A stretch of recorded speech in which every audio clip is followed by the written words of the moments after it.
Hi, my name is Alan Lamont. I've talked in other messages about how really world politics today is governed by the Vatican, but also the Crown Empire. Now the Crown, what is the Crown? Okay, I need to explain this.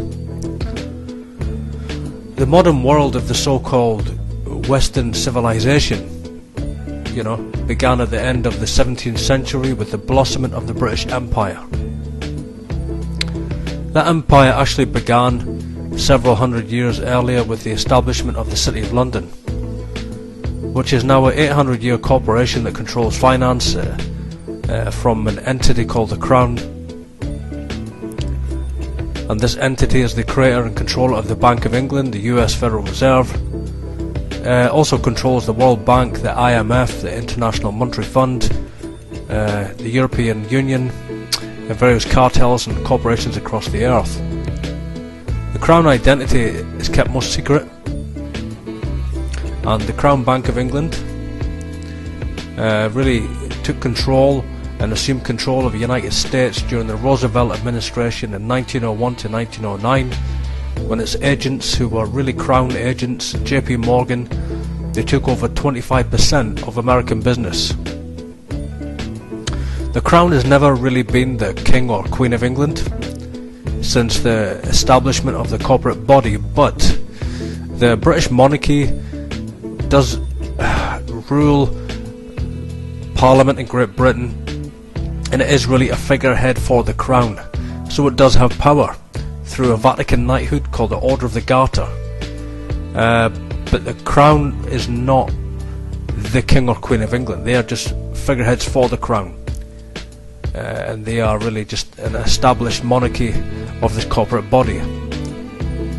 The Crown is the directorate of the corporation, and Great Britain is ruled by the Crown, which is the City of London, not the Queen. And the city is run by the Bank of England, which is a private corporation. There is a private state, a private corporation existing in Britain and within the centre of London.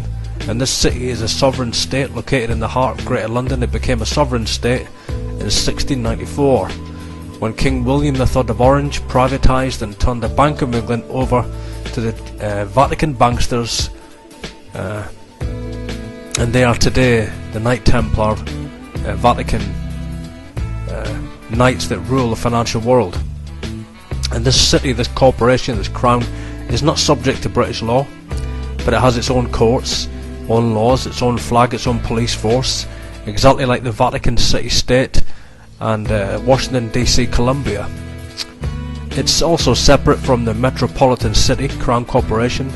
The police drive red police cars, and the uniforms are different from the Metropolitan Police. Also, the Crown in London houses the privatised Bank of England, the Lloyds of London, the London Stock Exchange, and all British banks. The branch offices of 385 foreign banks, as well as 70 US banks, as well as Fleet Street newspapers and publishing monopolies. Also controls the world media and world intelligence. It's really out of London, the Crown City of London, which is also the headquarters of British Freemasonry, overseen by the British monarchy, and also underneath her is the Duke of Kent. But it's really from London that World Freemasonry is governed, and this includes even the Grand Orient Masonic Order, and also the Washington DC Scottish Rite. In 1945, the Bank of England was nationalised by the Labour government, and is allegedly, no longer a private bank, but the bank actually, it governs over even the Federal Reserve, and that is ruled over by the Rothschilds. But they are really, just bankers for the Pope. They are just guardians of the Vatican Treasury. The City of London also has its own Lord Mayor, different from, the current mayor. And it's really the mayor who has the power in the Crown Corporation, and also, they really represent the bloodlines, the royal banking families, the merchants of the earth. And when the Queen wishes to conduct business in the city, she is met by the Lord Mayor at Temple Bar. The Temple Bar really does rule over the United States of America. A Temple Bar and their associate franchises come from what's called the four inns of the temples of Kor, the inner temple and the middle temple. You can do this on the internet. All you have to do is go on Google and type in inner temple, middle temple. Their websites will come up, on which you will see a Pegasus white horse with the sunburst of the Jesuit seal of the Jesuit order around this Pegasus horse. It's really a white horse, and there's a prophecy in the Bible about this.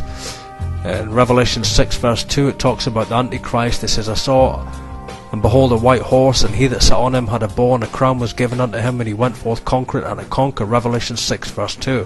The white horse is the symbol of the British Empire, Order of the Garter, Crown Corporation. This is revealed in Scripture, and it's very clear. It's also the same white horse which is the symbol for the CFR, Council on Foreign Relations. It's a Jesuit symbol, Pegasus, and it's also the Jesuit order. The Vatican Jesuit papacy govern the Honourable Society of the Inner Temple. Now the Inner Temple is the real core group that govern London, the City of London, the corporation. And the City of London, also governs Parliament, and really, I've said previously that the Queen really is the figurehead for this corporation, but the Queen actually does have authority over the Prime Ministers through the, as I've said, Vatican Knighthood, the Order of the Garter. And so that's what I'm revealing in this audio, is the real control, that's hidden. And the whole earth really is governed by the Crown, and they are just what's called Crown colonies. Really, they belong to the city. They belong to the Crown Empire, and it governs Africa. It still governs China. It governs India, regardless of what we've seen over the last few decades. The colonies of the earth are really just Crown colonies. The United States of America are states of the Crown, and so this is the real truth about the New World Order. And I'm bringing it out again. I'm bringing it out in different ways, but this is the real revelation of the structure. Okay, my name is Alan Lamont, and thanks for listening. And as always, again, all roads lead to Rome, the mother of harlots and abominations of the earth.